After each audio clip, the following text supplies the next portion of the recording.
It's the Opperman Report.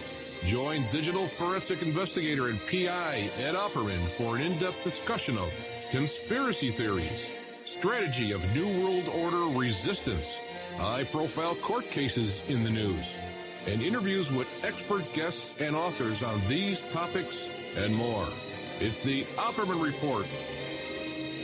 And now, here is investigator Ed Opperman.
Okay, everybody, welcome back to another episode of Porkins Policy Radio. As always, I am your host, Pearse Redmond, and you can find this podcast and every other podcast I do by going to porkinspolicyreview.com.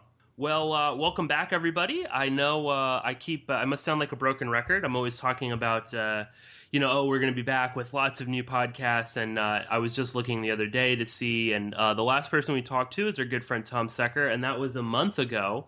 So my apologies again. I'm slowly getting back into the swing of podcasting. I was away on vacation, as some of you probably already know from Twitter and on my website. But I'm back, and I couldn't be more excited about the guests that we have on today. And today, joining us from Henderson, Nevada, is Ed Opperman. And for anyone that doesn't know, Ed hosts his own podcast, radio show, The Opperman Report, which I just can't stress enough that you all need to go out and download like every episode because they're all amazing. Ed is a private investigator as well, and his radio show deals with so many different excellent topics and real true investigations, and it's got an excellent sort of old school conspiracy radio talk show vibe to it. And Ed covers all sorts of things: Jim Jones, the son of Sam, serial killers, all sorts of interesting things. And he's also covered the case that we're going to be dealing with today. But Ed, why don't you introduce yourself, fill in the guests on anything that I might have left out in your bio there, and thanks for joining us. Thank you so much, Pearse. Thank you for having me on. Well, let's see. Okay, I'm a private investigator, and I'm also a digital forensic investigator. So as a PI, I do all the regular stuff that PIs do, background checks, locates, all that kind of stuff. And then as a digital forensic investigator, people will send me cell phones and hard drives, and we'll recover the data off the device in order to create an exhibit for court. And then I started doing this radio show.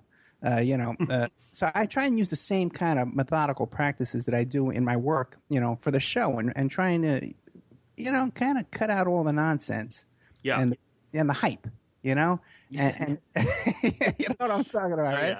Yeah, and try and stick to the facts and stuff. I like to say, hey, I could testify in court that I know this is true, as sort of like where the baseline is of what I'm trying to get out here.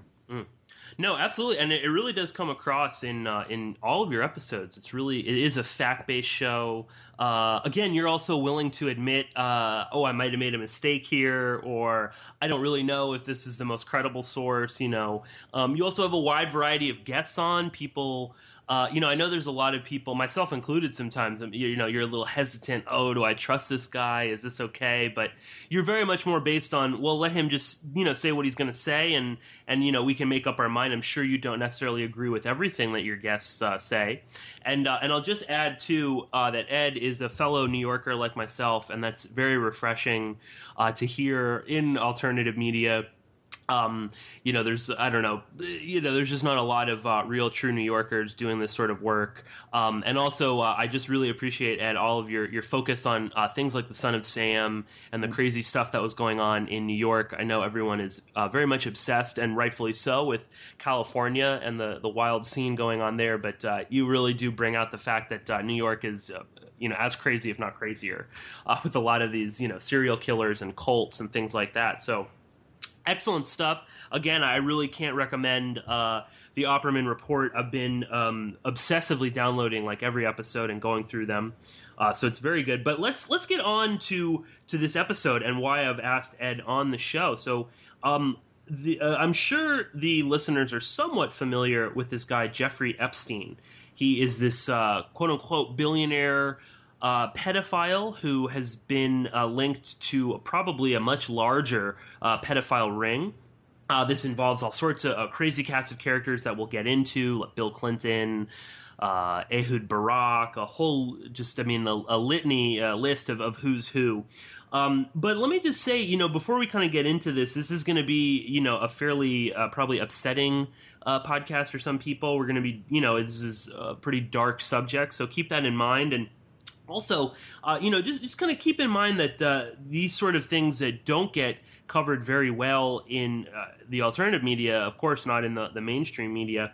And this is a case that I've been very interested in, but it is something that's difficult to broach in the right way without making it kind of, sensational or making it there's a very creepy, I don't know, voyeuristic quality to a lot of the alternative media reporting on this. And I think we'll get into that later. But anyway, suffice it to say, Ed has done quite a bit of research on this. And for anyone that doesn't know, I'll kind of give a brief rundown of the Epstein case. And then, Ed, I'll throw it back to you if you want to kind of fill us in on some of the more specific details. But March 15th, 2005 to about February 2006, the Palm Beach police conducted an investigation into allegations of sexual battery against Jeffrey Epstein, this very rich and powerful guy.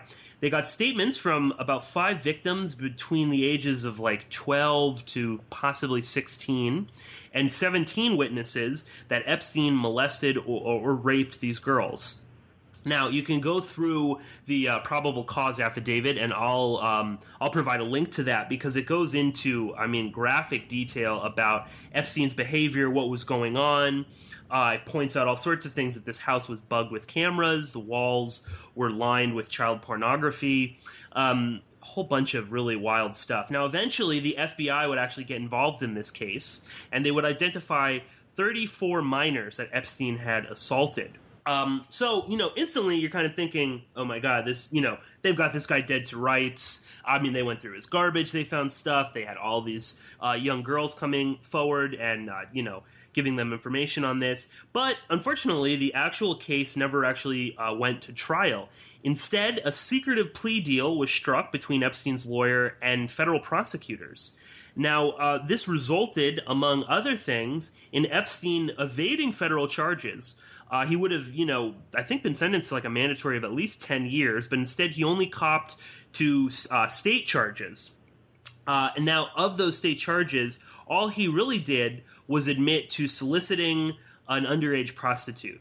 And he was, sentenced to 18 months. And, first off, I'll just say, the idea of soliciting an underage prostitute doesn't really make sense to me. If she's underage, she can't consent, so I don't know how you could solicit her. It's like one of those crazy laws where it's sort of, this 12-year-old girl is a prostitute somehow. But anyway, of these 18 months, Epstein actually only served 13, and he was on a work release, which allowed him to leave his jail cell every single day, I believe, except for Sundays. And he only had to come back at night for 8 hours to sleep in there. And this guy was flying all around. He would go down to the Virgin Islands, to his private island. A bunch of other wild stuff within just the work release alone. And the victims of Epstein were never really properly notified about this plea deal, which also included immunity for Epstein and all of his co-conspirators. Now, while this happened, there were reports in the local Florida media, like the Palm Beach Post, I believe, wrote about this. But again, it was a very, sort of safe reporting on this. It would mention, yes, he might have had sex with one underage girl, but again, it was this, so I think when people see prostitute in the sort of thing, they sort of, oh, well, she was into it or something like that. She didn't tell him how old she was. That kind of people justify these things in all sorts of crazy ways. But around and then again, 2010, Epstein is released from prison. He has this huge party where his buddy Prince Andrew, who is also involved in this, he attends. Katie Couric, George Stephanopoulos, Woody Allen, a whole bunch of people. He famously told the New York Post when he got out, quote, "I'm not a sexual predator. I'm an offender. It's the difference between a murderer and a person who steals a bagel. The crime that was supposedly committed in Florida is not a crime in New York." Again, this is having sex with a 12-year-old girl that he paid money to. I don't know what what he thinks the law is, but anyway. Now, many of these sort of details and the peculiarities of all of this case was sort of emerged again in 2011 when a woman, 31-year-old Virginia Roberts, began speaking out and basically coming to the press and explaining that she was one of Epstein's, the media has dubbed her a sex slave. And she's more or less says, yeah, that's an apt description for that. Roberts began coming again to the media, confirming what a lot of these Jane Does were saying during a civil case. Now, there is an ongoing civil trial right now against Epstein by some of the victims of Epstein's, and they're basically suing the federal government because they were never actually told about this secretive plea deal. They were never brought in to testify, and it's actually come out just in the past 2 months, I believe, a bunch of documents outlining the fact that not only was the government working with Epstein's lawyers, but all of them were colluding together to, A, not let the victims know about this until after Epstein had already made the plea deal, and a whole bunch of other wildly inappropriate things. They're meeting, quote, off campus to discuss this sort of stuff. They knowingly knew that there were 34 other underage victims that they were going to leave out of all of this stuff. So, and then, then the case sort of, brought on another level where we get the fact that Bill Clinton is flying around with Epstein in his jet. He knows Ehud Barak, Chris Tucker, a whole bunch of other people. Alan Dershowitz, of course, is one of his lawyers, and we'll get into all of that. But Ed, I don't know. I'll throw it to you. Is there anything you kind of want to flesh out there, or add, or kind of elaborate on maybe the case and what's going on right now? Well, that's a terrific synopsis there. Okay, that's excellent. And it does get a lot of this information out there. A couple of things I'd like to say is about the litigation that's going on right now. You described it accurately, which most of the media doesn't. And so the idea that it's sort of a he said, she said with these victims, the judge has said he's guilty. Yes. Yeah. Right. That's settled. The guy's guilty. And you're right. The girls, their problem is that they weren't notified of the plea negotiations and all that kind of stuff. So that's what the people need to get to wrap their head around that. One little fact about this young woman, Virginia Roberts, who now, she married this karate instructor, and she's like in hiding in another country right now, which is why she's able to speak out. But Epstein was able to get a hold of this girl because at 15 years old, she was working at the Trump property in Mar-a-Lago down in Palm Beach, Florida. In the women's locker room, there's a towel girl in there. And she was targeted by Ghislaine Maxwell, who's the daughter of Robert Maxwell, who's this famous UK tabloid guy who's involved in all kinds of stuff. As a matter of fact, I just did a show on Thursday with this guest, really good guest, Jeffrey Gislin. He just came out with a brand new book, and he talks about how Maxwell was involved in arms dealings with Khashoggi and I know. And oh boy. And Khashoggi too. He's involved in Mar-a-Lago down there at the Trump. Yes, right. Right. So this chick, Ghislaine Maxwell, who procured this young girl, Virginia Roberts, right? Mm-hmm. Yeah. That's now allegedly she had on her phone and her computers all kinds of child pornography, all kinds of transactions. She was the recruiter, and even after Epstein was convicted, Ghislaine Maxwell was invited to the Chelsea Clinton wedding with Bill and Hillary Clinton. Yeah, you can actually see Maxwell peeking her head out. She was like right on the aisle, like great seats for this. This is after all of the allegations. This is after her, ex-boyfriend Epstein goes to prison. And again, let's just focus on that for a minute, Ed, because it's crazy. People aren't even necessarily denying. His friends aren't even denying what happened. He pled guilty to having sex with a 14-year-old girl that he paid money to. And, he gets out of prison, and people, are lining up to go talk to him. He gives a ton of money to Harvard. He's all these Nobel Prize scientists. He's anyone that's interested, he's into some really out there kind of crazy transhumanist, thinking computers and some sort of music machine that would heal depression and bunch of really crazy, wild stuff, and he just gives away this money like it's going out of style, and people don't really seem to have a problem with him. This is something that I just found absolutely insane. What is Katie Couric doing going to this guy's house? Exactly, and especially when you consider that the house in Palm Beach, when you walked in there, like you said, there was child pornography all over the walls. There's not much that's hidden here that the people around him could not know. Vanity Fair did an article about him when it first came out about him flying Clinton around on the plane, and there's a lot of stuff that they left out. They even wrote another article where they said all the stuff we left out of the first article. Bizarre Eastern European teenage girls dressed like hookers, at these parties, at New York City cocktail parties with the head of the museum, and the Guggenheim guy there, Yeah. No, Ed, just explain this. You understand the law pretty well. The fact that this guy had, conceivably, tens, if not hundreds of pictures of underage girls all over the Palm Beach house. Anyone that walked in and viewed them, what would, that's against the law, is it not? Yeah, you would think so. Yes, that is a crime. And the butler, and Ghislaine Maxwell, they were all in there. They talked about this openly. Every girl, and you read the probable cause affidavit, every single girl described this, that when you walked in, there was no way to miss this.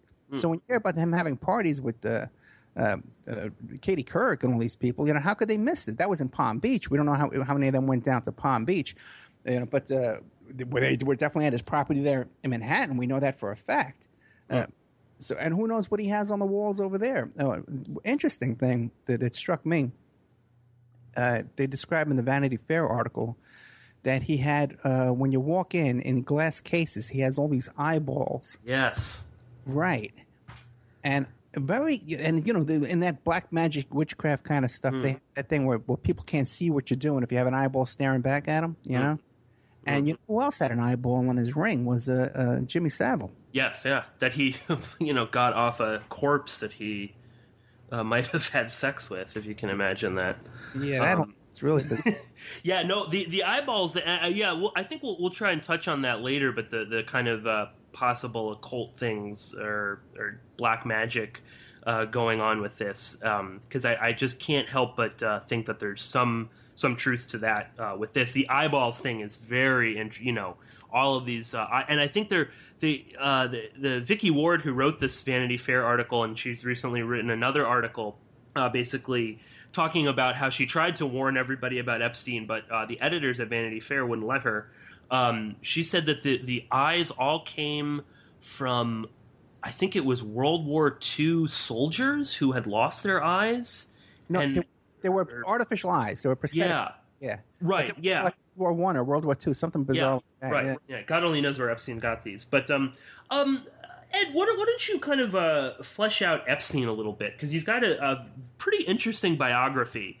And it is fairly scant, but there are some interesting details. And again, this is something that the media just sort of ignored, both alternative and the mainstream, kind of ignores where this guy came from, where his jobs, the cast of characters that he knew back in the 80s when he was sort of getting started. Why don't you kind of explain that to the listeners? You're right. They don't talk about where he came from. The guy used to be a school teacher. Yes. Now, he was born in Coney Island, Brooklyn, and he went to Lafayette High School. Now, I don't know what Lafayette High School is like nowadays, but I know when I was a kid, Lafayette High School was like Welcome Back, Kotter High School, at the old TV show. It was a real, inner city type of school. So he comes out of there, and somehow he winds up at Cooper Union in the Village. And again, at the time, Cooper Union, they only accepted like 5% of their applicants. But once you were accepted there, you got a totally free education, So he left there. Somehow he winds up over at NYU. But he left all these places without any kind of degree. And then he goes to work at the Dalton School, which is a real fancy Upper East Side. It's in the upper 80s over there because I know my grandmother used to live over there. And I used to see these kids from the Dalton School. And it's a private school. And again, he taught middle school. And these are the kind of kids he's attracted to. And also, too, one of his fetishes with these girls was the schoolgirl outfits. And that's the same kind of outfits that the kids that he was teaching. Now, somehow, he leaves there in some way and winds up over at Bear Stearns. Because one of the female students, one of his students over there at the Dalton School, the father was a big shot over at Bear Stearns. And somehow he was tutoring one of the kids. He was tutoring the son of the Bear Stearns guys and became friendly with the guy's daughter of this guy. Yeah, I know. You got to look back now and wonder what happened there. But somehow, now you're from New York. Okay, yeah. Staten Island. We know a lot of guys who come out of high school and they get a job down at Bear Stearns. Okay, they don't have a college degree. And they're a trader down at Pearse, blah, blah, blah, doing whatever they do. And they get nice bonus. You can pretty much put a monkey in those kind of jobs. You can, you make a decent living. It's an interesting life, I hung out down on Wall Street then at the Freedom House down on Water Street. But what do you call it? But he becomes a partner at Bear Stearns. Yeah. How does he pull that off, man? He becomes he leaves Bear Stearns as a partner after like 6 years. Okay? There was just a little bit of a scandal. He was questioned by the SEC for some kind of insider trading, whatever was going on. He leaves Bear Stearns, and he starts this company with this guy. I believe his name is Hoffenberg. Yes. Right. Now, did you look into Hoffenberg? Because just recently somebody was telling me, and now I can't even remember what they were telling me, but there's a whole thing about Hoffenberg that we have to get. Oh, yeah. I remember what it is now. Oh, my God. I got to look into Hoffenberg is behind. He put up the money behind a PR campaign that involved the Haley Cummings case down there in Florida. Really? And the Casey Anthony case. Yeah. What? We got to look into that. I forgot all about that. Thank you very much. Yeah. Yeah, Hoffenberg is a real... I mean, he's in jail right now for 20 years. He's... before Bernie Madoff, there was Stephen Hoffenberg. It's a $450 million Ponzi scheme. And, him and Epstein were... they ran a company together, ripping people off. Yeah, and it's really interesting, too, because if you look at some – because there's detailed information on all their scams with that. But a lot of their scams were small time, like $25,000 and fines and things that they didn't pay. Penny ante stuff when you consider the amount of money that they were tossing around. So he leaves Bear Stearns. He's hanging around with Hoffenberg. They got that little operation going on. You never hear about that in his bio. No. But then he hooks up with Leslie Wexler, who actually either gave or sold Epstein that property with all the eyeballs in it up there in Manhattan, which is supposed to be one of the most expensive pieces of real estate in all of Manhattan, privately owned townhouse. So Leslie Wexler, he owns Limited, he owns Abercrombie and Fitch, he owns Victoria's Secrets. Now, there's a lot of speculation, and they kind of describe their relationship as sort of a partnership. Now, this is the only client that we know that Epstein has where he's managing their money. Very interesting quote by Epstein one time, too, as well, was he said, when you're managing money for these billionaires, they're not really interested in making money. They're worried about losing their money. Now, that's the word. Then when I hear that, I hear the mind of a blackmailer. Yeah. All I got to do is get in there and threaten that they're going to lose their whole fortune and actually have to go out and work for a living. Yeah, right. Oh my God, Thurston Howell III, work. Yeah, right. It's work for them. They go, oh, no. Yeah. Jump off the mountain there first, Right. And it is kind of interesting too. How I don't know if you have any kids or anything like that, but the Limited has a toddler kind of called the Limited 2, where they sell to 8-year-olds and 9-year-olds and 10-year-olds, preteens, tweens, and little girls. And it's very provocative kind of clothing that they sell in there. It's fashionable, but it's too mature. It just seems like a lot of grooming going on there, and that's his only source of income that we know about right now is that his only client. So when you go into Victoria's Secrets and you go into the Limited and Abercrombie and Fitch, you're putting money into the hands of these kind of people. Yeah, absolutely. I mean, Les Wexner sounds, just super creepy. Anyway, any sort of old fart, worth several billions of dollars who makes his money, turning little girls into these like hypersexualized, sluts basically. Yeah. It's a perverse sort of individual. Just of note, Les Wexner is very connected to Mitt Romney, very, very highly connected to the Republican Party. I know a lot of people made a big stink about Epstein because he has all these sort of Democratic connections, but there's a plenty of Republican connections as well. Very interesting.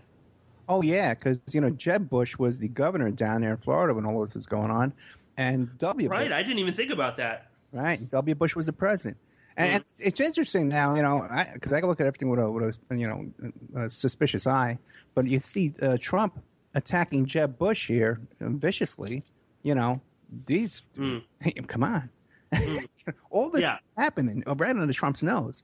And Trump even gave a quote. I'm sure you have it because if you read I've known Jeff for 15 years. Terrific guy. Booms Trump from a speakerphone. He's a lot of fun to be with. We're going to make America great again. He is even said that he likes beautiful women as much as I do, and many of them on the younger side. No doubt about it, Jeffrey enjoys his social life. Now, that's Donald Trump. Before Jeff was convicted, right? But still, he knew him for 15 years. And then, recently, when a lot of these revelations came out, someone asked Trump about this, and he was like, I never heard of the guy.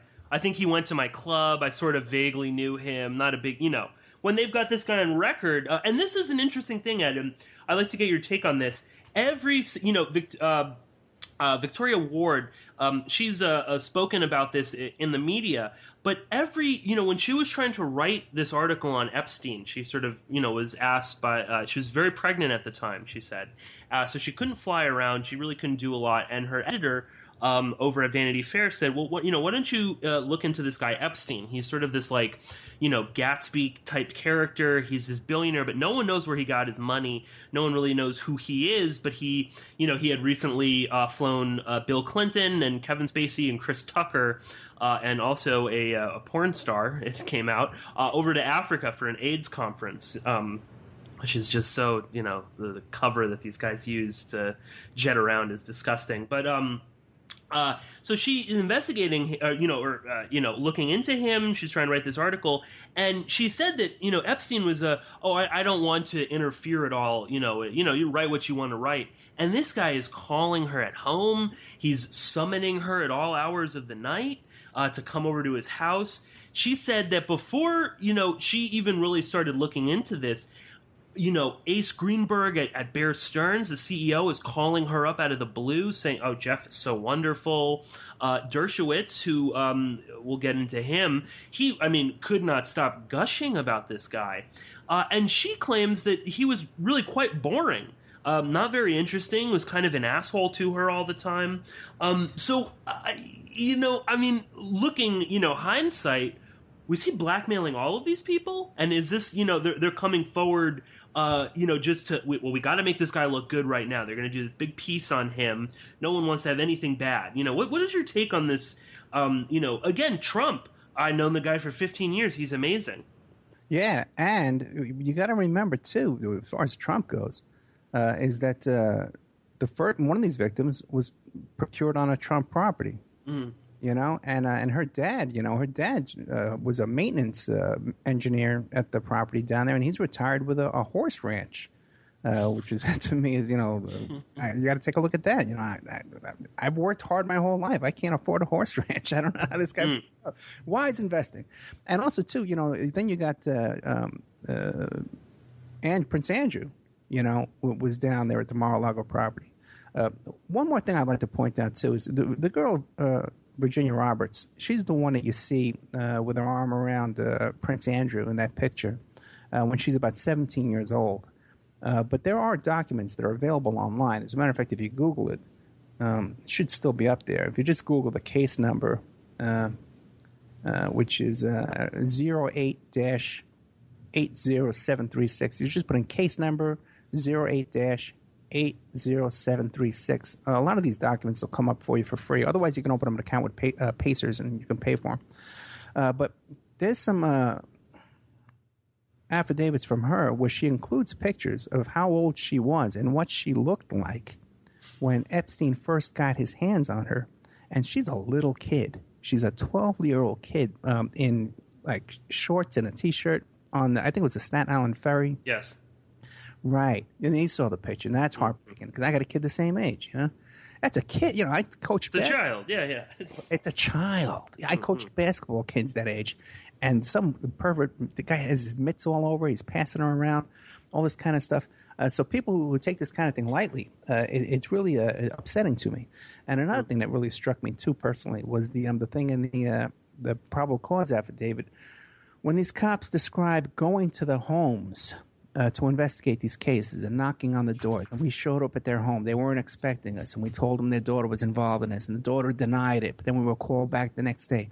You could just imagine what went on in those homes that night with the kid trying to deny it and then admitting to it and the parents having a heartache. My God. So that whole thing, you're right about some people who try and play this off as a joke with these kids. These are real victims, little kids. Also, too, one of the allegations about this character, Jean-Luc Brunel, who is this model scout who's still on the loose right now and even filed lawsuit against the Epstein because his involvement in this, he came off looking all bad. There's an allegation. Yeah, I know. Yeah. That was my reputation.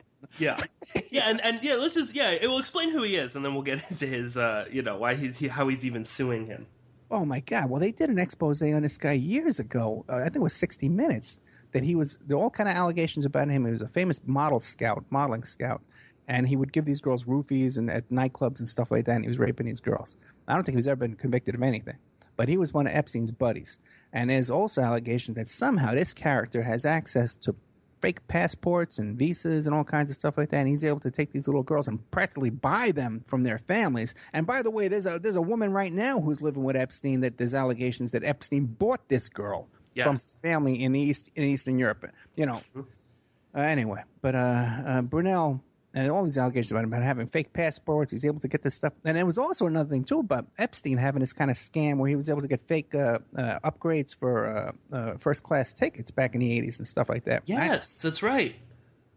I knew guys that could do that in New York back in the 80s. That's very interesting, too. I got to take another look into that angle. It's just goes to show you the kind of people that they're hanging out with and associating with. But Brunel also visited Epstein while he was in jail 50 times out of those 13 weeks. So he was there every Sunday, sometimes twice a day Sunday, I guess. How do you fit him in there? And a couple of things, too, I want to bring up about this jail sentence with Epstein is he was in there for 13 months, but he was in there all by himself. He had a private wing to that cell where there was no one else in there with him, and he had donated, I believe it was $95,000 or $75,000 to the sheriff's department prior to being incarcerated there. And he had as easy as you can get, and find it. Yeah. Anyway, one crazy. But Brunel, he's suing now, and one of the allegations against Brunel though was that he got 3 12-year-old girls from France, from Paris, and he gave them to Epstein as a wedding gift. Yeah, exactly. And this was so funny with this guy Brunel is he's like, I can't believe they're linking me to this guy. He's such a horrible person. And he's visiting this guy like every weekend. I mean, what were they talking about? If he didn't want to look so guilty, maybe don't go and meet this guy. as you said, every weekend, maybe even twice a day. Yeah, 50 times in the 13 months. And good questions. What were they talking about? Yeah, exactly. What- What's the question? I mean, don't those are those conversations not? I guess if it's in a federal prison, they're recorded. But if it's a state prison, would they not have recorded their conversations? Well, in a county jail, if it's over the phone, all those calls are recorded. Okay. And under normal circumstances, but I'm sure he had his own cell phone in there. I would be surprised if he didn't. I really would, in the conditions they're describing. Yeah. But a visit, I'm sure that he had a face-to-face visit. That it wasn't through that, like over here, Clark County Detention Center. When you want to go visit one of the detainees, you sit. You're pretty much on TV. They go to a special room in there where they are, and you go to a special room in the waiting room, and you talk to them over TV, and all that's recorded. Video and audio is recorded. But I'm sure he didn't have to go through that. Right. Yeah. I mean, just the power that Epstein has. I'm sure, even if there are tapes or recordings, we're never going to see the light of day. For the man. Yeah. No, and again, the Brunel is a really interesting character to look into because, again, I mean, how is this guy getting U.S. passports for 12-year-old girls from the Balkans or France to fly, into New York, into Palm Beach, down to the Virgin Islands? Very interesting. And according, again, to Virginia Roberts, Brunel, procured thousands of children for Epstein. So very, very shady character. Someone to really look into. Let's get into some of the specifics of the actual case, because it has come to light recently that, as I said, there were some real peculiar things going on with this the actual plea deal. Explain a little bit of that. Explain too this. I believe his name is Acosta, Alexander Acosta. He's a former U.S. attorney. Down in the Southern District of Florida. He was the one that was actually investigating trying Epstein. And he was intimidated, is this correct? Yeah, now you got to imagine, Acosta is the U.S. attorney for the Southern District of Florida, right? So now he's the equivalent of Rudy Giuliani when Rudy Giuliani was the U.S. attorney for the Northern District in New York City and prosecuting all those organized crime cases. Now, I worked on those cases. I didn't have a huge role in them, but I was involved. I was a private investigator on foot of defense in those cases. And for tough guys. Okay. Yeah, right. Yeah, the defendants were some real serious guys. There was one time when we were supposed to be sweeping for bugs, and we didn't find a bug in this guy's house, and we were all terrified that we were going to be in big trouble. Okay. Yeah. Wake up in a dumpster somewhere. Yeah, because he was coming over to talk to us about it. And everybody was, and we had guns, and we were, we were nervous, man. And that's a whole story by itself. But the idea that our little group of guys up there, and this was a well-funded defense. There was one case where this guy paid Thomas Puccio $15 million on a murder conviction, and he got away with 15 years. Wow. Yeah, but the idea that we would ever say, because you say, well, who is the witnesses? Where do they live? Let's talk to let's interview these witnesses. But the idea that you would ever say, well, let's go after Giuliani. Let's investigate Giuliani. Let's talk to his boss. Let's talk to his coworkers, his former partners. Let's talk to his ex-wives. Let's talk to his neighbors. Let's dig up dirt on Giuliani. That we would have the balls to do that, man. God, we wouldn't think of it, okay? But that's what they did to this guy Acosta. They went after this guy. They had a team of investigators, and the dream team of lawyers, man, that Epstein had is remarkable. Jerry Lefcourt was a Fourth Amendment lawyer from New York City. Was Abby Hoffman's lawyer. Okay, I was involved with Jerry Lefcourt. He was up there with Bill Kunstler, that kind of lawyer. And then you got Kenneth Starr. Yeah. Dershowitz, a Harvard law professor. OJ. Yeah. Klaus von Bülow. Right. So he had a way above a dream team. But Acosta wrote a 3-page letter. Now, do you have a copy of that letter? Because I have the. It's in a Daily Beast article, right? Which of all places has actually been doing some really good reporting on Epstein. But yeah, I'll provide the links to the letter because it's wild what he asserts in this letter. Yeah, I have not been able to see the actual letter because when I went to the Daily Beast, because the only place you could find it is in the Daily Beast article, and when I click on those links, they're dead links. I think the links are dead, but they have just the 3 pages, pasted on, in the article. You can view it as like a JPEG or something. Okay, I'll have to go back and check that out. But the response to that article, you have no trouble finding that because Roy Black wrote a response. Right. You can find that everywhere. And Roy Black too. You got to remember, he's the guy that did the Kennedy defense. William Kennedy Smith, who raped that girl down in Florida, and he got him off. Yeah. That whole situation. So the idea that they would go after this guy, and also to his superiors were contacted in Washington and his bosses, which would have been all the way up in the line to George W. Bush, and who went after Acosta, and it was effective because the feds did not prosecute this case; they dropped it down to the state.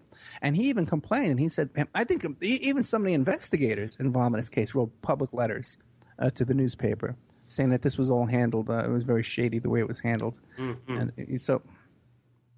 Yeah, no, insane. I mean, you can read. They've just released a whole bunch of email correspondence between, Epstein's legal team. So some of these are from Roy Black, some of these are from Ken Starr, a bunch of other people. Where they're just, they're like colluding with these prosecutors to basically, they even in one of these emails, they basically say like, we have to make sure that the government doesn't, know what's going on. They're openly, not openly, but, they're discussing this with the people that are supposed to be putting Epstein in jail. They talk about, well, let's meet, off campus. We'll go to a bar or something like that. So these people are meeting, off hours, not in a courtroom. And again, multiple emails where they're basically saying, like Epstein's legal team gets it all up in a tizzy about the possibility that some of these, Jane Does might be notified. And you hear one of these prosecutors, assuring them beyond all doubt, no, don't worry, no one will know about this until after Epstein is already pleaded and he's on his work release. Don't worry about it. So again, the level to which this is, as you were saying, this is going up the chain all the way conceivably to the White House, which I wouldn't be surprised at all. I'll throw out just quickly the legal team that he has, as we mentioned, Alan Dershowitz, who we'll get to in a moment, is very involved in this. Roy Black, who defended William Kennedy Jr., Ken Starr, who went after Bill Clinton. There's, I know, Ed, on one of your interviews, someone was mentioning that there was someone who worked for Bush who was actually on Epstein's legal team, and that is Jay Lefkowitz, who is mentioned in some of these emails. He was the deputy director for domestic policy for George W. Bush, Director of Cabinet Affairs Department, Director of Cabinet Affairs, Deputy Executive Secretary Domestic Policy for Bush Sr., and he was also Bush Jr.'s Special Envoy to North Korea. So this guy is very well connected, and the law firm that he works for is Kirkland Ellis. And Ken Starr is also a part of this law firm, as is Stephen G. Bradbury, who was the head of Office of Legal Counsel for George Bush, who basically had all of these crazy proclamations on torture and terrorism. John Bolton, the psychopath who was worked at the UN, is also part of Kirkland Ellis. And just to give you a rundown of some of their clients, Bain Capital, so here we go, Mitt Romney again. BP America, they're actually the company defending the Gulf oil spill. Facebook, very interesting. Boeing, Raytheon, Pfizer, Dow Chemical, the Blackstone Group, which is involved in all sorts of ungodly stuff. Bank of America, Sallie Mae, just to name a few. And even stranger, Kirkland Ellis Law Firm was the second largest contributor to Obama's 2008 campaign. And apparently the firm's PAC, Political Action Committee, has given more money to Dick Durbin, senator from Illinois, than any other company or organization since 1989. So I thought I would just throw that out there. And I'm going to look more into Kirkland Ellis because that's really bizarre, and links in so many different people, and that definitely from their clients and the people working there and their campaign contributions seems like some kind of deep state legal team right there, deep state law firm. Wild stuff. And this is the guy, again, that's defending Jeffrey Epstein. So, just look at the power that this guy has. I don't know, Ed, do you have anything you want to add to that? Well, it would appear that they're not in the business of doing home closings. Yeah, right. They're in the business of influence peddling, Mm-hmm. So, I don't think how you can get more clear than that, if they're making the second largest donation to Obama's campaign, so they're not doing yeah. Right, yeah, I mean, yeah, right, of course. Quickly, Ed, we've been spending a lot of time talking about Epstein's legal team. Who are the people representing Virginia Roberts? Because, again, people will portray her in the media as either a liar. I've seen people in the alternative and in the mainstream saying, "Oh, well, she was probably into it." And this is it's like when it's a guy who gets is involved in some sort of molestation case with a hot teacher. Oh, well, it's okay, because the teacher was hot and the kid is a guy, so he probably liked it. And then again, when it's these girls, that look much older, like the Virginia Roberts picture with Prince Andrew. Oh, well, she was probably into it. He was paying her, so what's the big deal? But talk about her lawyers, because they're very influential people as well, and they believe her. Yeah, Florida lawyer Brad Edwards is a big shot down in Florida. But the other lawyer is Paul Cassell, who is a former federal judge. Mm. Yeah, so this is not some ambulance-chasing law firm that's going after Epstein and representing these young women. And they're doing a great job, too, very thorough. And the way that they're presenting their case is brilliant in many ways. And how they got all that stuff in there about Dershowitz and stuff. And then Dershowitz took the bait and, and starts calling her a liar. Now they're suing him. They're suing Dershowitz for defamation. And I believe they're going to win.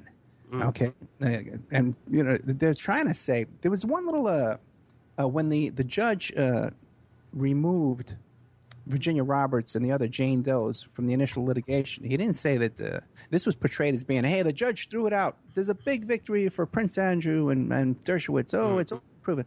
But when you read those documents, it's not that at all, man. The judge says that, first of all, they're legitimate witnesses. They can come in and be witnesses in the existing litigation, and they can also file their own suits, which they probably will, And now they're going after Dershowitz, too, as defamation. So, yeah, they're doing a great job.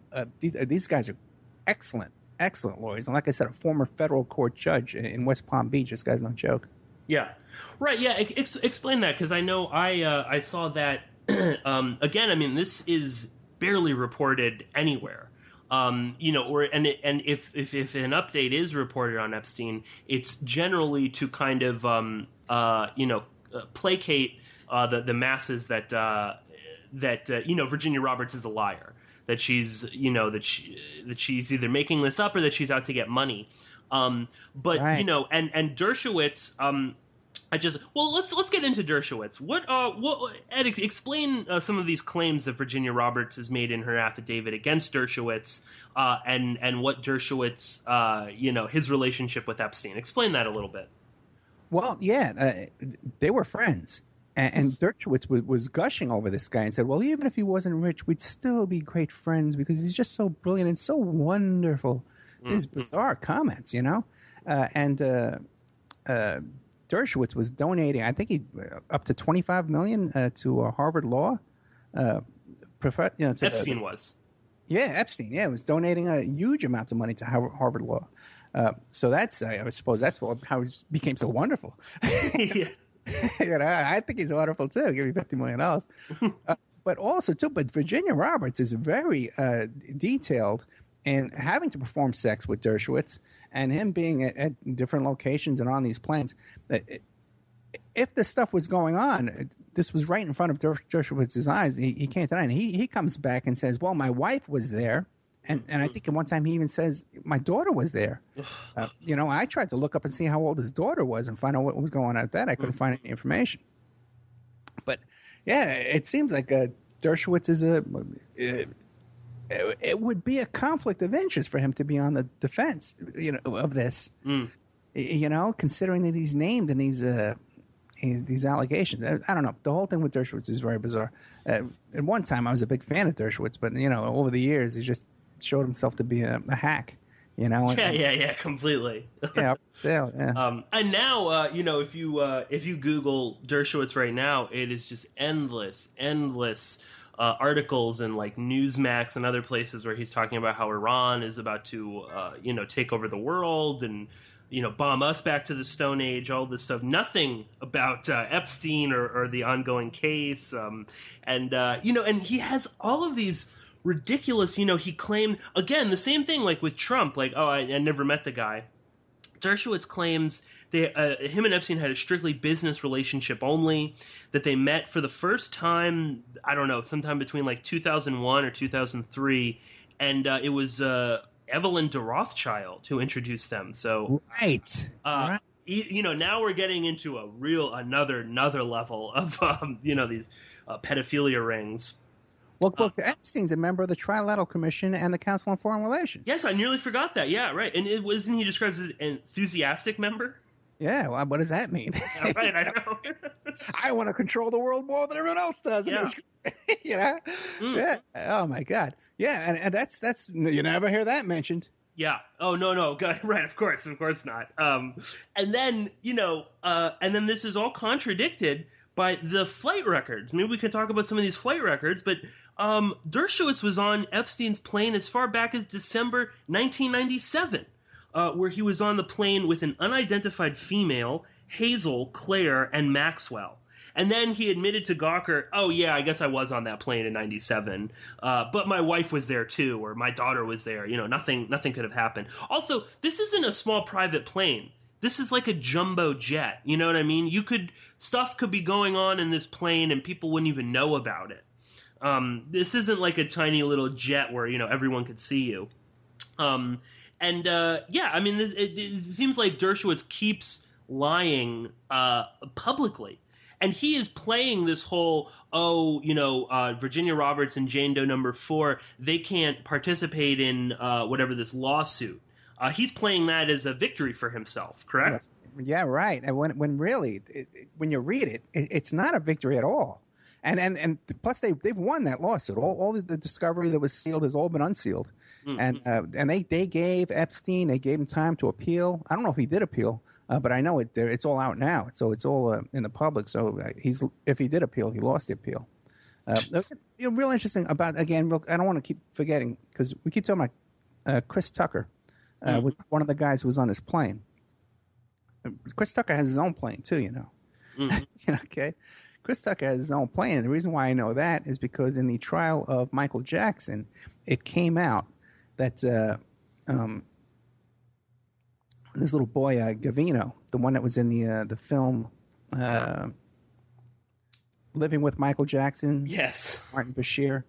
That everybody watched that, and all you had to do was watch that and be creeped out, and you see this little kid talking about how Michael Jackson healed him and they sleep in the same bed and all this kind of talk. So what happened was, first of all, when this boy was first brought to the comedy club by Jamie Masur, who owned the comedy club in California, he was delivered by Chris Tucker's plane, brought this kid over to the comedy club. And then Chris Tucker became involved a second time when after that video showed up of them, talking about cuddling in bed and stuff. The paparazzi swarmed all over this little boy's house, and they were swarmed all over Neverland. And the little boy Gavino contacted Chris Tucker. How he had his number, who knows? But contacted him and said, "Please, Mr. Tucker, please take me down to where Michael Jackson is in Florida, and take me to him so I could be safe around Michael Jackson." That's what Chris Tucker testified to in court. Right. Now, it would seem to me that if anybody wanted to, get this kid away from the press and over into Michael Jackson's hands, it would have been Michael Jackson who gave that order. But who am I to say? Yeah. No. I know, and you just have to wonder again. I mean, even if Chris Tucker didn't know or something. I mean, it's just, what are you doing on this guy's plane? And Kevin Spacey was on that flight. Bill Clinton was on that flight. A porn star was on that flight. I mean, not to attack porn stars at all, but very, again, it's just sort of like, what is Bill even doing? Why is he even, supposedly, according to New York Magazine, the Bill Clinton thing, he basically hired Epstein. He had no idea who he was, but his assistant, Doug Band, was like, oh, well, this guy's got a plane. Bill can't hire his own plane. He can't buy a plane. Why is he even flying around with this guy? He can't rent a plane to go to an AIDS conference? Well, you have Epstein's phone records, and he has 30 different telephone numbers of ways to contact Bill Clinton. So these guys are not casual acquaintances. I don't even have one number to contact you. Yeah, right. No. Yeah, exactly. Yeah. I mean, at most, you might have 3 phone numbers for someone. Yep. This guy's got every number that Clinton possibly, has. Let's talk about quickly some of these other numbers in this little black book. Real quick, let me mention Kevin Spacey. Please do, yeah. Because I'm going to have Kevin Spacey's brother on my show. Very interesting guy. He's a limo driver. I believe it's in Utah, and he's a Rod Stewart impersonator. Okay, and really? Oh my God, this is gold. I look up these people, man. Let me tell you. And their father was a neo-Nazi, white supremacist. And the brother claims that he was molested by the father, sexually molested by that father, and that both brothers were tortured and locked in closets and stuff like that in their childhood. Really, really bizarre stuff. So I can't wait to get him on and have him spill his guts. Also, too, another one that was on this plane, Epstein's plane, is Courtney Love. Yes. Courtney Love, my goodness. Okay, she was on the plane. There's a lot of we've been doing a lot of work on this because I've had Hank Harrison. I'm friends with her dad, Hank Harrison, now. He contacts me all the time. And I've had him on the show twice. And in one of the shows that I have in my members section on the OppermanReport.com is an interview I just did recently with Courtney Love's dad. And fascinating. The whole Courtney Love story is just beyond belief because she went to middle school at the Presidio Middle School. Where all that the Presidio Daycare Center child molestation scandal went on with Colonel Aquino and all that. There's some speculation, and by the way, she was definitely this kid was in all kinds of cults and all kind of bizarre stuff since childhood.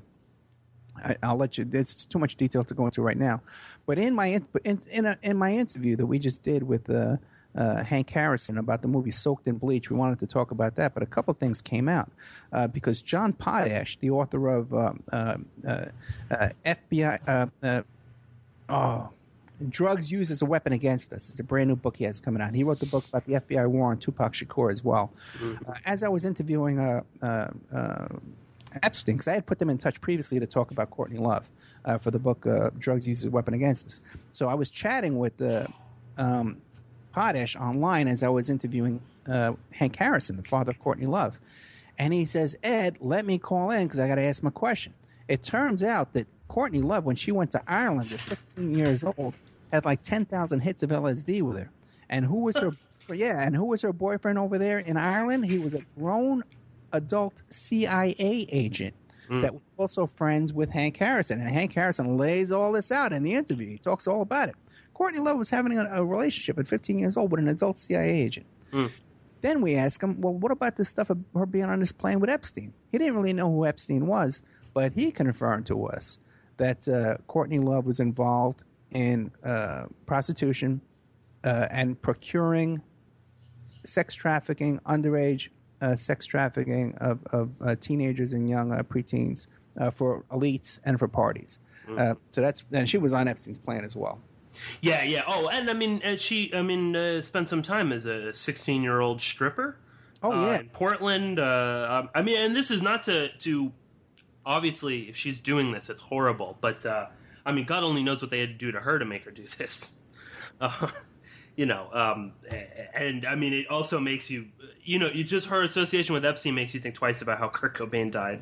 That's another episode entirely as well. Yeah. Just quickly running through. When I was just you're talking about, this just popped into my mind. Courtney Love's CIA connections, of course, her father was the manager for the Grateful Dead, which have multiple CIA and Scientology connections as well. Yeah, he comes out of the whole thing with the electric Kool-Aid acid test. He's an old LSD guy. Yeah. He was manager for the Grateful Dead. He hung out with the Grateful Dead. He was friends with them before they got famous. And what he tells us that his role was in all this was that he would talk people down from bad LSD trips. He was sort of like a counselor. Right. He's a fascinating guy. Yeah, no, for sure. Yeah. So just quickly, in this Black Book, he also has multiple numbers for Ehud Barak, former prime minister, defense minister of Israel, who was also on this plane several times. The entire Trump family, the Donald can deny this all he wants, but Epstein has, like 10 numbers for him, has numbers for Ivanka Trump as well. Bill Richardson, the former governor of New Mexico, which is also the home to one of Epstein's very large pieces of property. All sorts of royalty, not just, there's a lot about Prince Andrew, but other English royalty. Obviously, he has a bunch of numbers for the Rothschilds, Dutch royalty, a few Saudi princes. Very interesting, too, some royalty, these like former princes or princes of the former Yugoslavia, which is very interesting because apparently that one of these women that is living with Epstein right now, whose name I'm not even going to try to pronounce right now, but I'll get some links for it or something in the show notes. She allegedly, Epstein boasted that he bought her from the Balkans somewhere. So I don't even know. Lots of, quote, massage, that'll be an entry in his book. And, Virginia Roberts said that massage basically meant sex with a girl. And under some of these massage things, he actually writes mother of, So it's like mother of, I don't know, Ashley or something like that. So he had even the mother's names on this. And then two other ones that I'll just throw out as really bizarre. Linda Janklow, who works at Lincoln Center. She's on the board of directors at Lincoln Center. And that just only popped up to me because the former conductor of the Metropolitan Opera, James Levine, has had his own very, very interesting rumors about all the little kids that he was sleeping with. And I actually knew someone that worked at the Metropolitan Opera, and they told me that, that is completely true, and that he was paying out money to these families every time it would get caught to keep it out of the press and whatnot. And I don't know if you saw this, Ed, but Andrew Jarecki, Henry Jarecki, the whole Jarecki family, this guy is apparently Epstein is very close with. And Andrew Jarecki is famous right now for the TV show The Jinx, which involves Robert Durst. And even more interesting, Andrew Jarecki directed a film many years back called Capturing the Friedmans, which really deals with the whole Friedman pedophilia case out in Long Island. And this guy's, apparently Epstein and them are very, very close. Henry Jarecki, the father, who's a billionaire in his own right, owns a house down in the Virgin Islands. I wasn't aware of any of that. Capturing the Friedmans is kind of a whitewash of that case of this family of pedophiles over there. Yeah, I know. It's really making me rethink that whole thing. And Andrew Jarecki, people don't realize, they think he's he makes very compelling documentaries. But this kid was born a billionaire. He co-founded Moviefone and made a mint out of selling it. His father, Henry Jackson, is a billionaire several times. Even the Jinx is. He basically helped Robert Durst get away with this stuff. Because now Durst can claim, well, I didn't know I was being filmed. So, the Capturing the Friedmans again. Makes you think twice about that movie. Makes you think twice about this guy Jesse Friedman and whether he was actually innocent of what was going on. Hey, did you see the film of Durst when he goes into that CVS? Yeah, where he's bald and he's got no eyebrows. Well, no, he goes in to pick up his prescription or whatever, and he urinates on yeah. rack. Right in front of him, he just pulls it out, whips it out, and discreetly, and while he's paying. And he walks out. These people are in a whole nother world, man. Yeah. Well, and it's interesting again that Durst would even agree to do this. But Andrew Jarecki's family, the Jareckis, are very well known, especially in New York. They're part of the New York elite. As I said, this kid was born a billionaire. So who better to make a movie about this billionaire serial killer than Andrew Jarecki?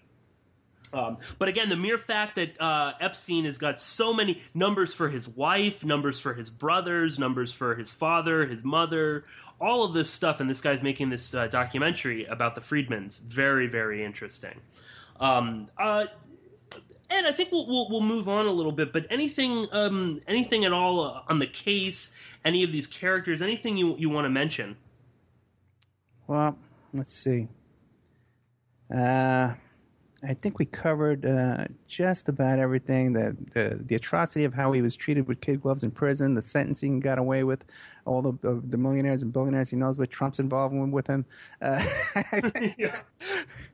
What a story. Yeah. Well, that's what I want. I'm sorry. I just got to throw this out. Well, two things. One, I actually walked past his house in Manhattan the other night. I happened to be up in that area. I was at the Metropolitan Museum, and he lives he lives actually right across from the Frick Museum on 71st Street, just off Fifth Avenue. And do you know who lives like across the street from him, or who has a house there? No. Bill Cosby. Oh, I was going to say Bill Cosby. It is. Yeah. Yeah. And apparently, when he threw some party for Prince Andrew, and Cosby apparently kept complaining to the police because there was such security on the block. Yeah, well, there's not only that. There's a little police substation, like not a substation, but like a police little phone booth right out in front of their property there, right? I didn't see that when I was there the other night, but they might have moved it around. Yeah, I mean, again, people that aren't from New York, that whole area. I mean, this guy he owns a property in France. The French consulate is like 2 blocks away from him. That's where all the UN missions are all in that area. So again, he's also the kind of and I guess we'll kind of expand this out a little bit. We've been talking specifically about Epstein, but Ed, you've done lots of episodes and looking into the Franklin cover-up. You've spoken with Nick Bryant, who again is one of the only journalists actually reporting on Epstein. How do you see this fitting into the sort of larger scheme of things? Because I know a lot of people can kind of put this little case into a box and be like, well, this is just Epstein is just a sicko.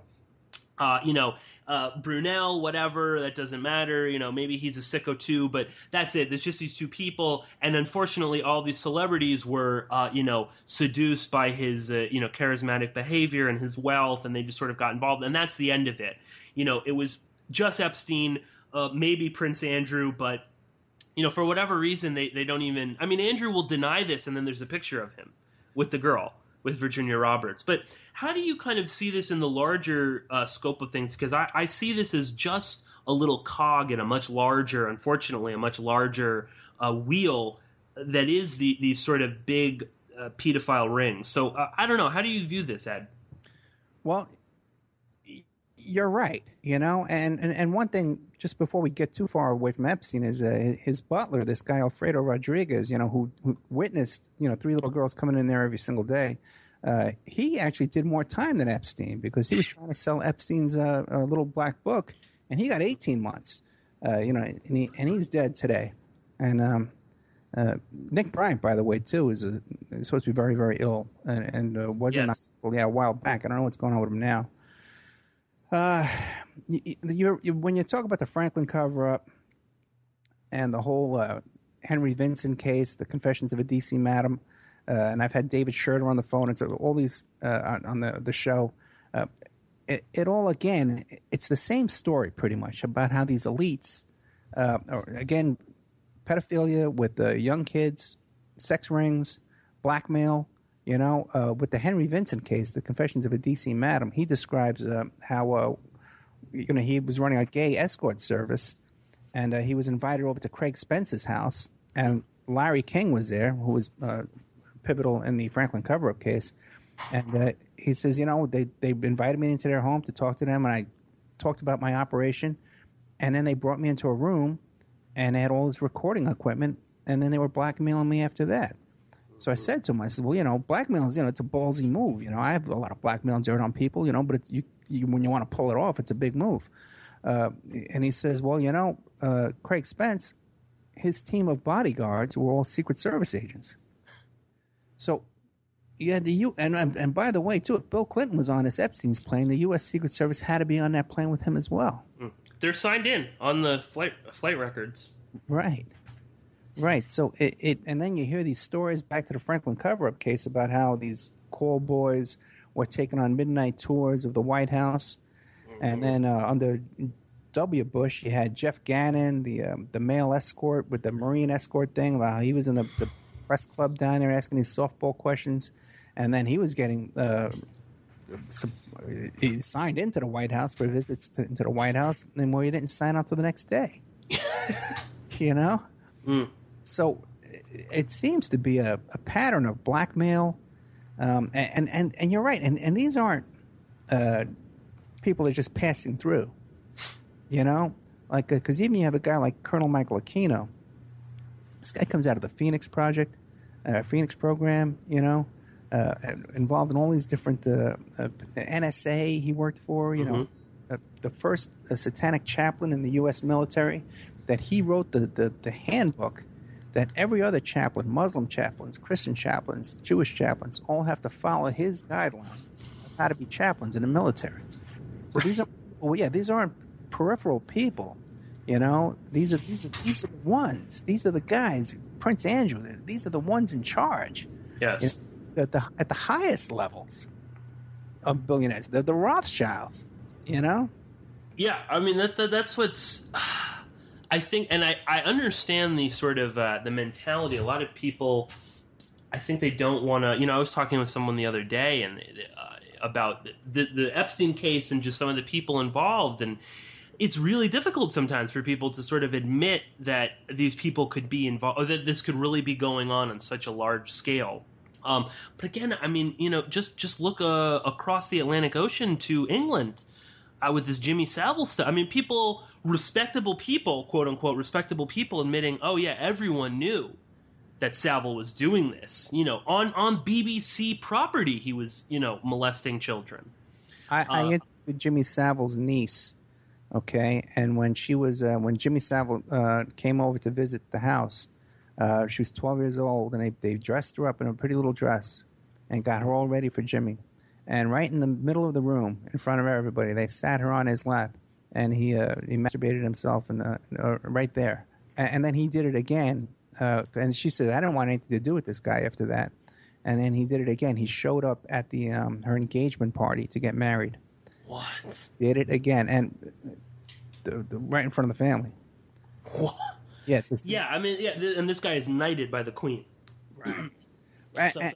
And also too, and you see, and this with his relationship with this guy Sutcliffe, the Yorkshire Ripper, where who's got a cushy. This guy's alive right now. Got a cushy mental sentence, in a mental institution rather than being in a prison, and Savile had complete run of this mental hospital where he had an office there. The guy's a comedian, a presenter, top of the pops, Right? Yeah. What is he doing running around? Mental hospital.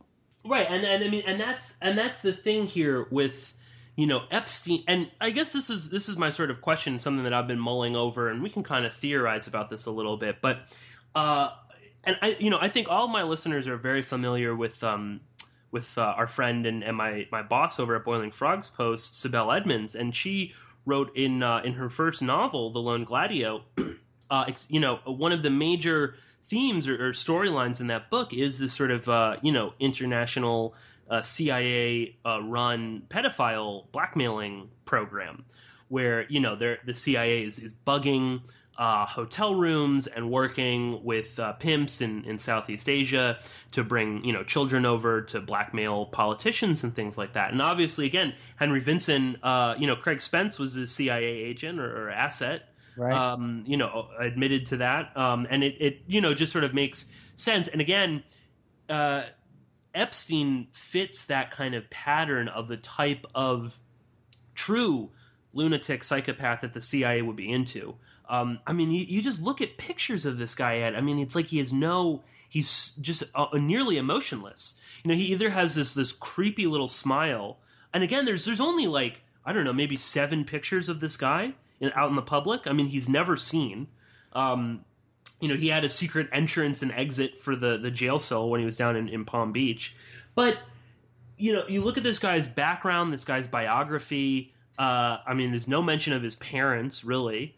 He's studying physics at Cooper Union, and then the mathematical physiology of the heart at NYU. Drops out, gets a job at Bear Stearns. He's teaching children.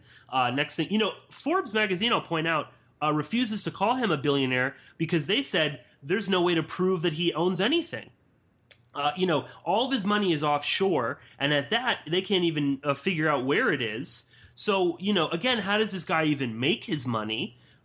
So I guess what I'm wondering, Ed, and get your take on this, I mean, you know, Epstein has got to just be the tip of the iceberg with this. But, I mean, what do you think about this, you know, sort of CIA stuff? I know we're kind of theorizing, we're kind of getting, you know, out there. But, you know, he seemed, at some point, the CIA has to know about this guy. I don't know. What's your take?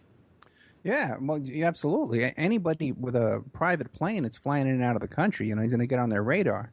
You know, especially with contacts next to embassies and all that kind of stuff. He's definitely on their radar. They looked into him.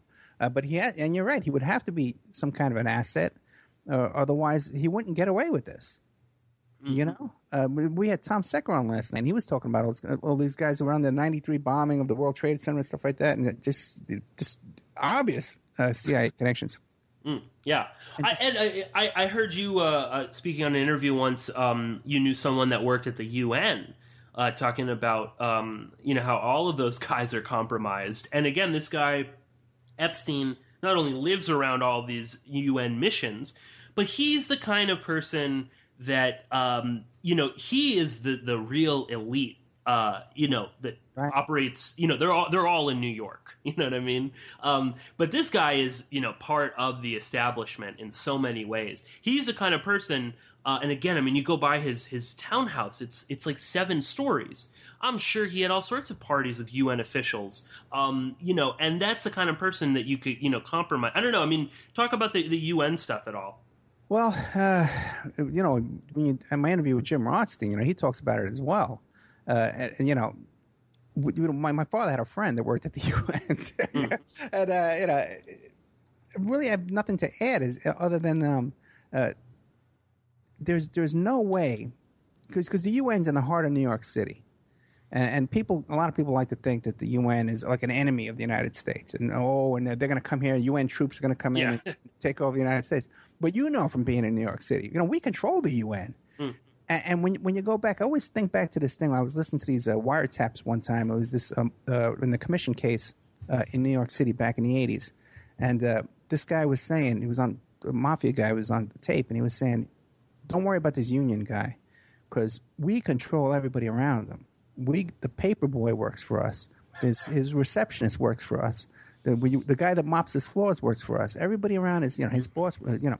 They all work for us. If we want to bust his balls, we can start busting his balls at 7 a.m. in the morning and get him to do what we want because everybody around him is ours. And with the money and a guy like Epstein can afford, and look what he did to the prosecutor.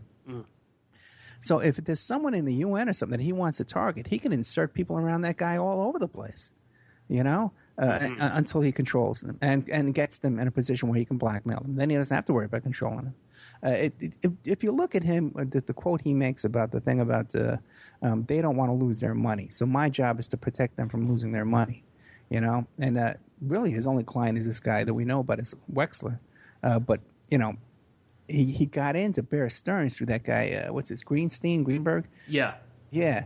So, you know, who would be a kind of guy that doesn't want to lose his money, you know. And Right.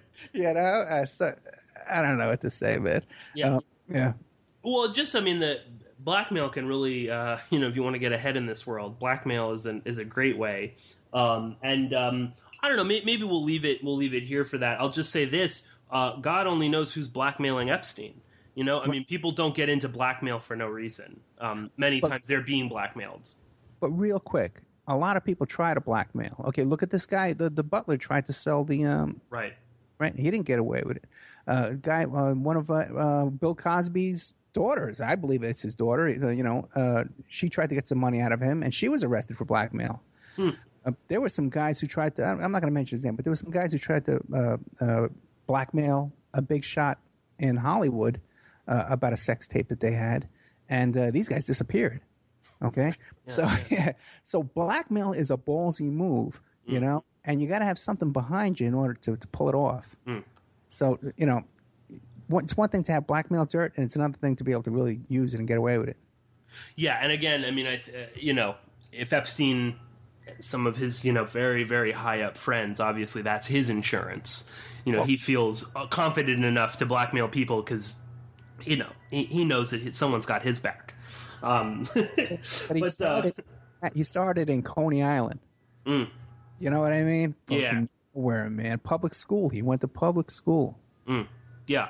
No, and again, I mean, he's a great case study in narcissistic, psychopathic kind of behavior. This guy comes from nothing, from nowhere, somehow rises to this level of, opulent wealth and power, and he's somewhat untouchable. But I know I'm going to keep following this. And again, Ed, thanks so much for joining us on this. Anything you want to add about Epstein, or quickly just about the way that these things get covered in the alternative media? Because I notice, there's sometimes people will jump on these pedophile stories like it's the best thing in the world to be talking. Like people were obsessing over Jimmy Savile.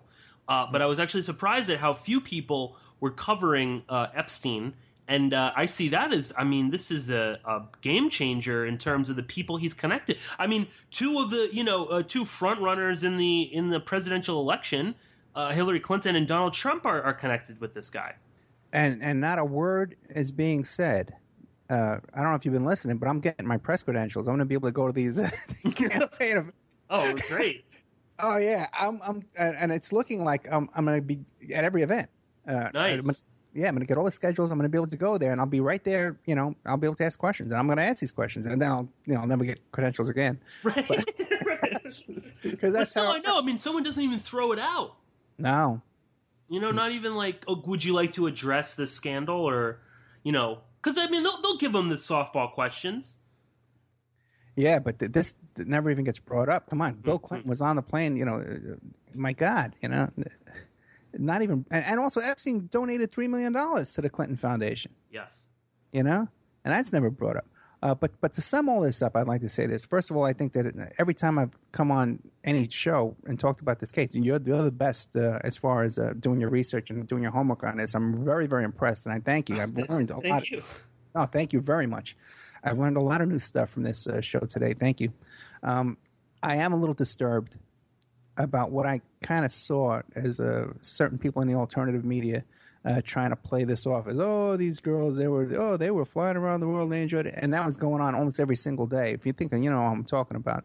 And that was going on day after day after day, this guy's trying to whitewash this thing. And it makes me suspicious because it's so cut and dried, I can't see how anybody can try and paint it that way.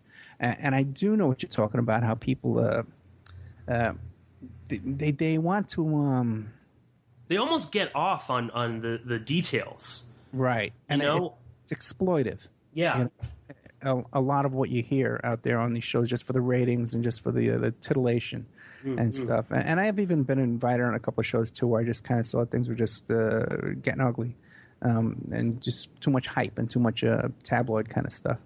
And how things get covered up in the media, I don't know, man.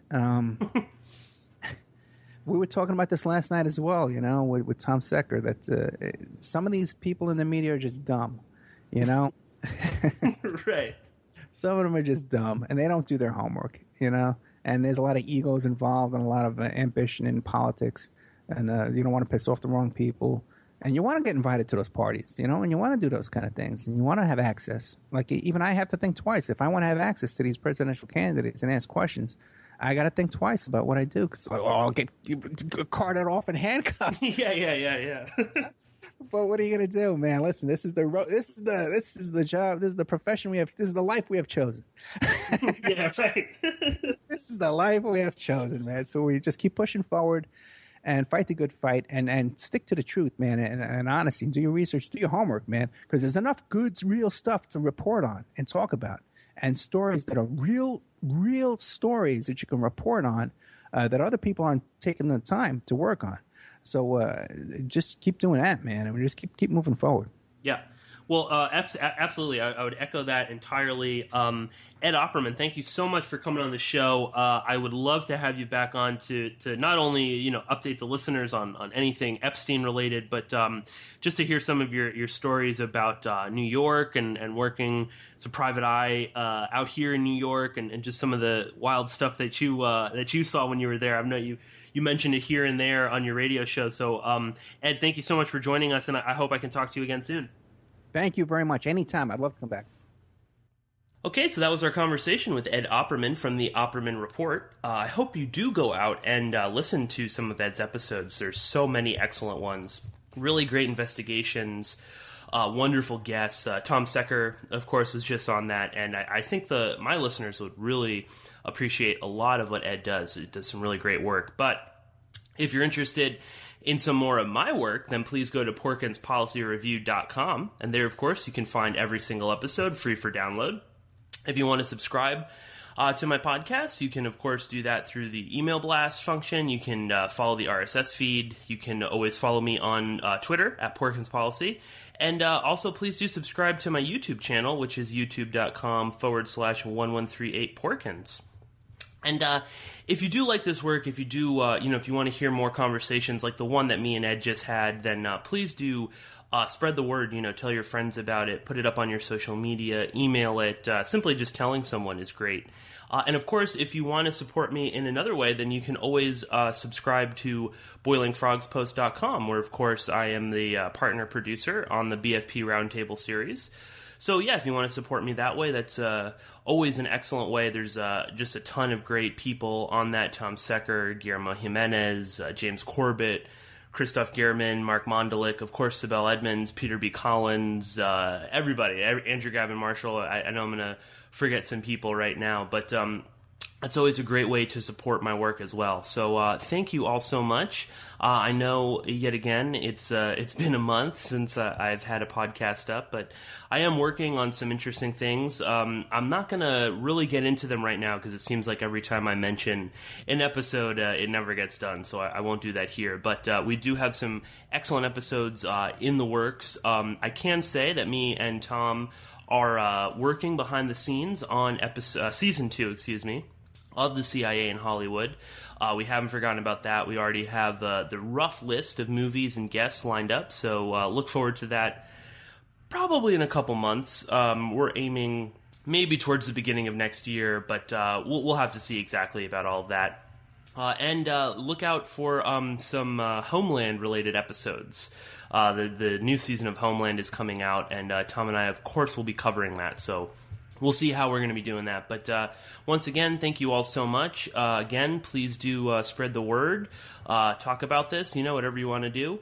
Every little bit helps, and I'm very appreciative to all of the listeners. So thank you so much for listening to this episode, and I will be talking to you very soon.